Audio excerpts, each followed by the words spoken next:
목회를 하다 보면은 이런 의문이 생길 때가 있습니다. 내가 지금 누구의 영광을 위해서 이 일을 하고 있나? 하나님의 영광을 위해서 하는가? 아니면 내 영광을 위해서 하는가? 아주 중요한 질문입니다. 당연히 제 입으로는 하나님의 영광을 위해서 한다라고 말하지만 저도 마음속으로는 압니다. 저의 영광을 구하는 마음도 있다는 사실을, 이 욕심이 있다는 사실을 압니다. 티를 내지 않은 것뿐이지요. 교회가 성장하고 교회가 부흥하는 것을 바라는 마음에는 예수님이 영광을 받으시고 예수님의 이름이 높임을 받고 예수님의 복음이 많은 사람에게 증거되고 사람들이 구원을 받고 하나님께 돌아오고 하나님의 나라가 확장되기를 바라는 마음도 있지만 거기에는 저의 욕심도 섞여 있습니다. 그런데 그것을 분리하기가 어려워요. 분리한다는 것이 어렵습니다. 이것이 솔직한 고백입니다. 그렇기 때문에 이런 욕심을 배제하기 위해서 노력을 할 때도 있습니다. 심리적으로 일부러 교회와 거리를 둔다거나 이 일은 내 일이 아니다. 하나님의 일이다. 하나님이 알아서 하실 것이다.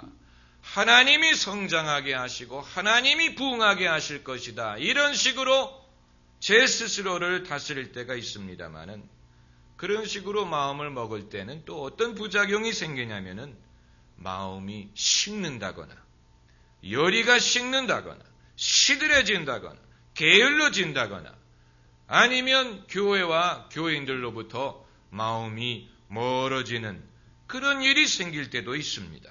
사실 그것도 별로 좋지는 않지요. 선장의 직무를 다해야 그 배가 잘 항해할 수가 있지. 만약에 선장이 항해 중에 마음이 배로부터 떠나버리면 그 배는 누가 항해를 책임질 수 있겠다는 얘기입니까? 성도님들 중에도 주일학교를 가르친다거나 셀을 인도한다거나 하는 분들은 아실 것입니다. 사람들이, 학생들이 잘 모이고 열심히 모일 때는 마음이 즐거워요. 그 즐거움은 어떤 즐거움과 같으냐? 잔치를 열었을 때 손님이 많이 와서 준비한 음식을 맛있게 먹어줄 때의 즐거움과 같습니다. 잔치를 열어보신 분은 압니다. 파티를 열어보신 분들은 압니다. 사람들이 많이 오는 것이 즐거움이, 그것이 즐거움이. 반대로 썰렁하면 마음이 울적하고 서럽지요. 그렇기 때문에 주일학교를 가르치는 선생님도 학생들이 잘 참석하고 열심히 들으면 즐겁고 그렇지 않으면 마음이 괴롭습니다. 그리고 은근히 남과 경쟁이 됩니다. 어느 반이 더 잘 모이나, 어느 셀이 더 잘 모이나, 누가 더 신앙생활을 열심히 하나, 은근히 비교가 됩니다. 그것이 우리로 하여금 열심을 내게 만들고 부흥을 가져다주는 계기가 되기도 하는데 이러한 요소를 우리가 배제할 수는 없습니다. 아마 하나님이 우리의 이런 면을 모르시기 때문에 이런 일을 맡기시는 것이 아니고 알고 맡기시는지도 몰라요. 그것을 하나님 나라에 유익하게 사용하시는지도 모릅니다. 과거 공산주의 국가에서는 자동차를 만들든 곡식을 기르든 모든 제대로 생산되는 게 없었어요. 제대로 생산되는 것을 찾기가 어려웠어요. 불량품이 많았어요. 자동차도 쓸만한 자동차가 없고 곡식도 늘 부족해서 배고팠습니다. 과거 구소련에 3가지 불가사의한 일이 있었다고 하는데 밀은 많이 생산이 되는데 빵이 부족하고 석유 양은 많은데 자동차에 늘 휘발유가 없고 나무는 수도 없이 많은데 화장지를 만들지 못한다 그랬어요. 그게 구소련의 3대 불가사의였다고 하는데 여러분 그 이유가 뭔지 아십니까? 아무리 열심을 내봤자 소용이 없기 때문에 그래요. 왜냐하면 국가가 다 거두어 가니까. 열심히 일하면 무슨 소용이 있습니까? 내게 소득이 없으니까. 그러니까 사람들이 동기가 없고 열심을 낼 일이 없고 그러면서 경제든 과학이든 이런 것이 발전할 만한 이유를 찾지가 못했던 것입니다. 그러다가 개인의 소유권을 인정해 주기 시작하면서 사람들이 열심을 내기 시작합니다. 왜냐하면 이제는 수고하는 대로 먹을 수가 있기 때문에 물론 거기에는 부작용도 많이 있습니다마는 그러면 우리가 어떻게 해야 되느냐? 이제 이것은 모든 사람에게 적용되는 것입니다. 목회자뿐만이 아니고 우리 모두가 하는 일은 결국은 하나님의 영광을 위해서 하는 것입니다. 기업을 경영하는 일이든 정치를 하는 일이든 가정을 키우는 일이든 결국은 하나님의 영광을 위해서 하는 것입니다. 적어도 그리스도인이라면 그렇습니다. 그러면 우리가 어떻게 해야 되느냐? 이 일을 맡고 있는 동안에는 열심히 해야 됩니다마는 언젠가는 주인에게 돌려드려야 된다는 사실을 유념해야 됩니다. 언젠가는 주인에게 돌려드려야 됩니다. 왜냐하면 내가 주인이 아니기 때문에 내가 궁극적인 주인이 아니에요. 내 것이 아니에요. 주님에게 돌려드려야 될 때가 옵니다. 달란트의 비유가 바로 그것을 말하고 있습니다. 주인이 종들에게 달란트를 맡겼는데 그 중에는 월등하게 달란트를 키울 수 있는 그런 사람이 있었어요. 5달란트를 받아서 10달란트를 만들었습니다. 그러나 주인이 왔을 때 자기가 불렸다고 해서 킵할 수 있는 게 아니에요. 10달란트 다 주인에게 돌려드려야 됩니다. 그리고 받는 것은 잘하였도다 착하고 충성된 종아. 그리고 이제 그 이후에 하나님이 계획하신 일들을 허락하십니다. 그건 성경이 보여주지 않는 비밀이에요. 그 이후에 무엇이 있는지는 비밀입니다. 그건 비밀이. 우리가 아는 것은 일주일에 7일이 있다는 것뿐입니다. 제7일은 안식일이에요. 그 다음날 8일은 무엇하는 날인지 성경은 비밀이. 우리가 천국 가서 새하늘과 새 땅이 임하면 그 이후에 무슨 일이 일어날지는 성경이 침묵합니다. 그건 비밀이. 그때 가면 알게 될 것입니다. 그때 가면 우리가 알게 될 것입니다. 어떻게 보면 이 땅에서의 이 삶이 그때를 위한 준비라고도 볼 수 있는데 찬송가라든가 성경책에 보면은 그것을 암시하는 그런 구절들이 있어요. 열린 천국문 내가 들어가 세상짐을 내려놓고 빛난 멸류관 받아 쓰고서 주와 함께 다스리리.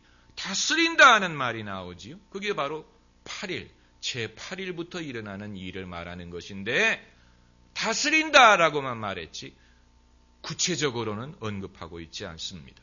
우리가 가면 알게 될 것입니다. 그런데 10달란트를 남긴 사람이 주인에게 돌려주어야 됩니다. 자기가 킵할 수 있는 것이 아니에요. 그렇기 때문에 그때가 되기 전에 미리 돌려드리는 연습을 해야 됩니다. 돈을 내가 벌었다고 해서 내가 다 킵할 수 있는 것이 아니고 누군가가 가져갑니다. 자식이 가져가든 아내가 가져가든 국세청이 가져가든 누군가가 가져가요. 그렇기 때문에 가져가기 전에 내가 돌려주는 것이 낫습니다. 내가 쓰는 것이 낫다는 얘기예요. 여러분 돈은 우리가 쓸 때의 가치가 나타나는 것이지 들고 있을 때는 그 가치를 경험하지 못합니다. 100만 원이 언제 100만 원이냐? 쓸 때 100만 원이지. 100만 원짜리 물건을 살 때 100만 원이지. 들고 있을 때는 종이에 불과합니다. 그렇지 않습니까? 미국 최대 부자가 누구지요? 빌 게이츠. 그건 뭐 삼척동자도 알아요. 미국에 제일 돈 많은 사람이 빌 게이츠. 그런데 미국에서 자선 사업을 가장 크게 하는 사람도 빌 게이츠. 340억 달러를 기부하기로 했으니까. 여러분, 그런데 여기에 그의 지혜가 있는 것입니다. 왜냐하면 이 돈을 자기가 다 쓸 수 있는 것도 아니고 가져갈 수 있는 것도 아니고, 그렇기 때문에 때가 되기 이전에 그것을 돌려주는 그런 연습을 해야 되는 것입니다. 언젠가는 누가 가져갈 것이기 때문에 앤드루 카네기가 인생의 절반은 돈 버는 데 쓰고 나머지 절반은 돈을 쓰는 데 썼다 그랬어요. 그런데 그가 돈을 어떤 일에 썼느냐? 좋은 일들에 썼습니다.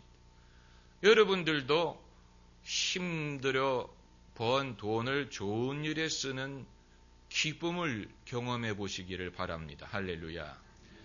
그 기쁨은 돈을 쓰는 기쁨은 뭐 여러분 경험해 보셨으니까 아시지요. 그런데 카네기 같은 사람은 파이프 오르간을 700개 이상을 기증을 했다. 예를 들면 파이프 오르간을 700개 이상을 기증을 했대. 여러분, 파이프 오르간이 얼마나 비싼 줄 아세요? 굉장히 비쌉니다. 손으로 일일이 만들어야 되기 때문에 그걸 700개 이상을 기증을 했고, 그는 인생의 철학을 아예 그렇게 세웠어요. 나는 이제 벌 만큼 돈을 벌었고 이제는 이것을 쓰면서 살겠다 하고 선한 일하면서 썼습니다. 여러분, 성경 모세 율법을 보면은 희년 제도라는 것이 있는데 그게 50년마다 돌아옵니다.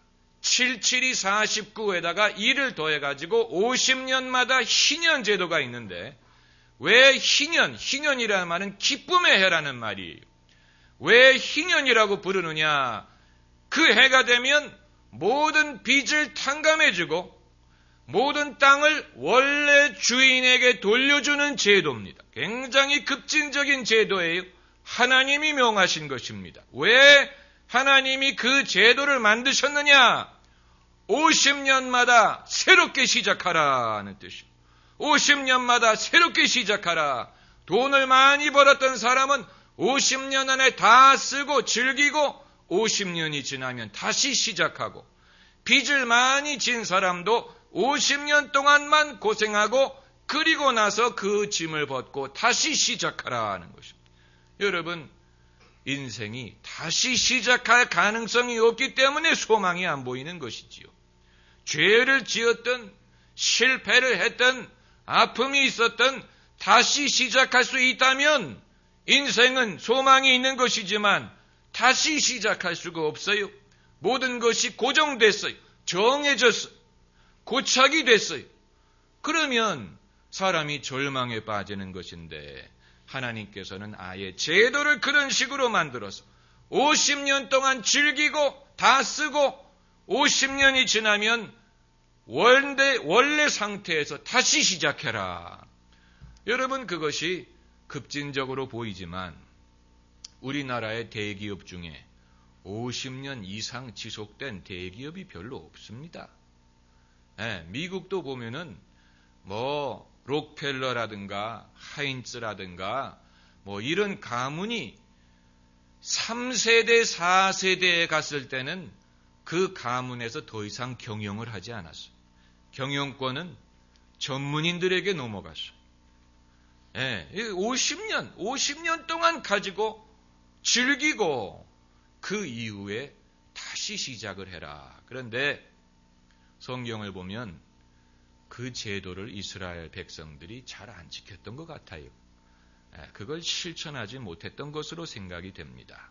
그러나 하나님께서는 굉장히 좋은 제도를 만드신 것인데, 여러분, 이처럼 제가 드리는 말씀이 오늘 본문과 무슨 상관이 있느냐? 상관이 있습니다. 왜냐하면 엘리야는 세상을 떠날 준비가 된 사람이었기 때문에 그걸 지금 말씀드리고자 하는 것입니다.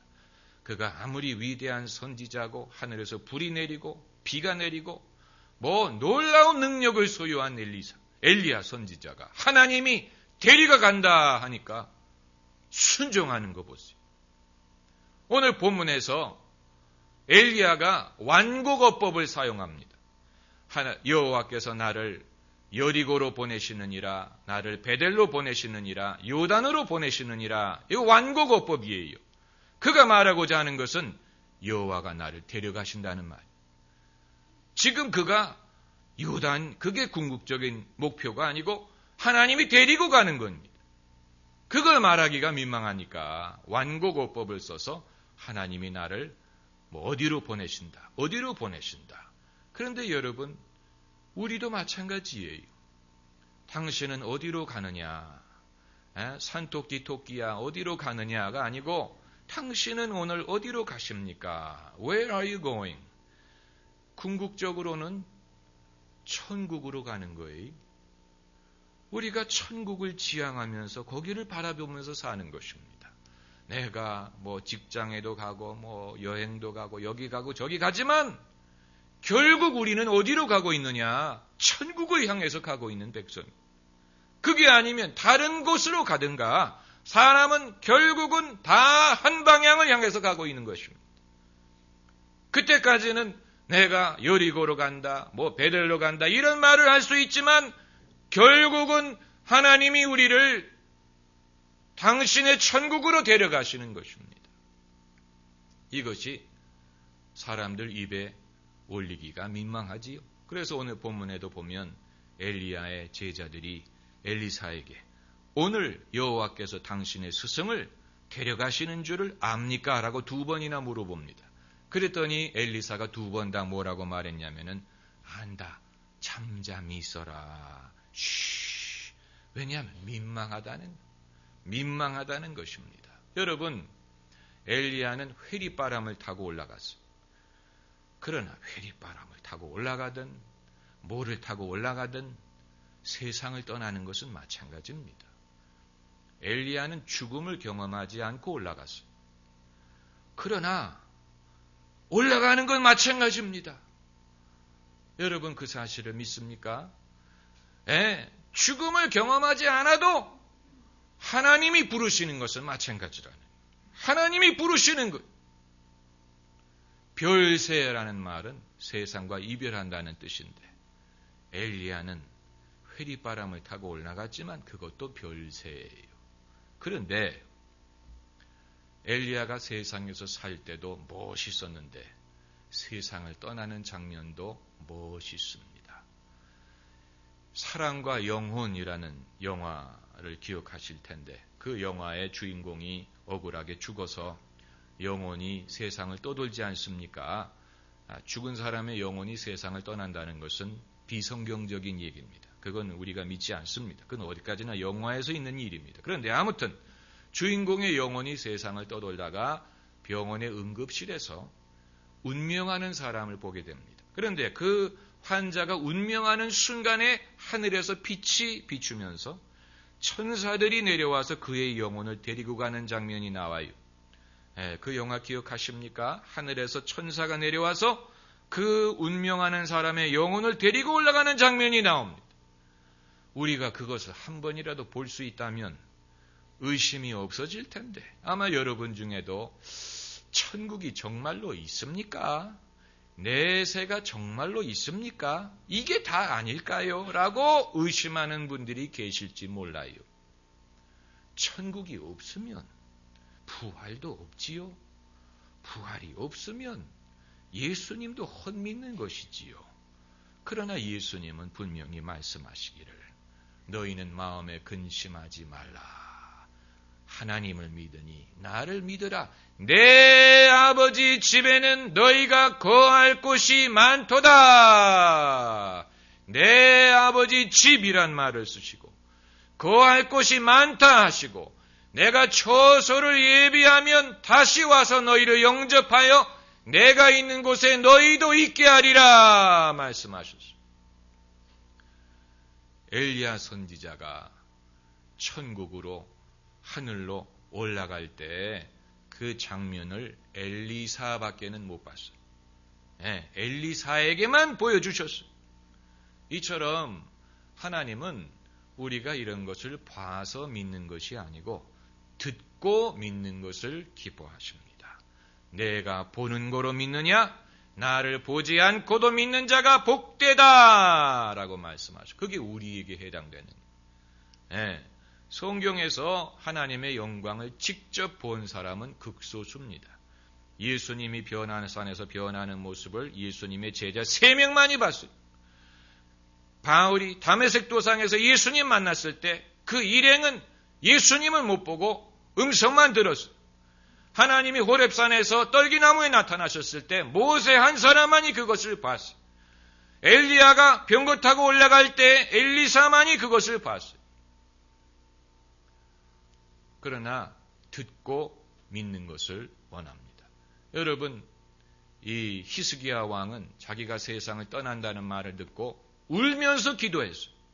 하나님이 그 눈물을 보시고 기도를 들으시고 15년을 더해 주셨습니다. 엘리야는 때가 됐다 했을 때 씩씩하게 하나님이 부르시는 곳으로 갔습니다.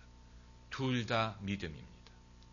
하나님께 구해서 생명 연장을 받는 것도 믿음이고, 하나님이 부르실 때 아멘 하고 당당하게 멋있게 가는 것도 믿음입니다. 어느 것이 잘 믿는 것이라고 할 수 없어요. 엘리야는 미련이 없었어요. 이전엔 세상나 기뻤어도 지금 내 기쁨은 오직 예수. 미련이 없어요. 우리가 이 세상에 살 때 그런 미련을 키우면 안 됩니다. 내가 갖고 싶은 것도 많고 먹고 싶은 것도 많고 뭐 하고 싶은 것도 많고 이걸 다 못하고 어떻게 가느냐? 미련을 가지면 안 돼. 그런 미련은 정리하는 것이 좋습니다. 그래서 이건 내 게 아니다. 이건 하나님이 나에게 허락하시는 것이 아니다. 이건 내 분깃이 아니다. 이것이 나의 길이고 이것이 나의 분깃이고 하나님이 이것을 나에게 허락하시고 이것이 나에게 주시는 복이다. 이게 내가 할 일이다. 이게 내 가정이요. 이것이 나의 사명이다. 그 이외의 것에 대해서는 미련을 가질 필요가 없습니다. 그래서 엘리야는 세상에서 살 때도 멋이 있었지만 세상을 떠날 때도 멋이 있었어요. 얼마나 멋있습니까? 오늘 본문을 보면은 불수레와 불말이 임해서 회리바람으로 승천했다 그랬어요. 얼마나 멋있습니까? 불말과 불수레. 이 흑인 영가 중에 이런 노래가 있지요. Swing low, sweet chariot, coming forth to carry me home. 그게 바로 이 엘리야의 불수레를 말하는 것인데, 엘리야에 대해서 노래하는 게 아니고 우리 모두에 대해서 노래하는 거예요. 그 불수레가 coming forth to carry me home, 나를 데리고 가기 위해서 내린다. 나를 집으로 데려가기 위하여 불수레가 임한다. 엘리야는 그러므로 두려워하지 않았어요. 하나님이 데려가시는 것을 알았기 때문에. 할렐루야. 기도하십시다.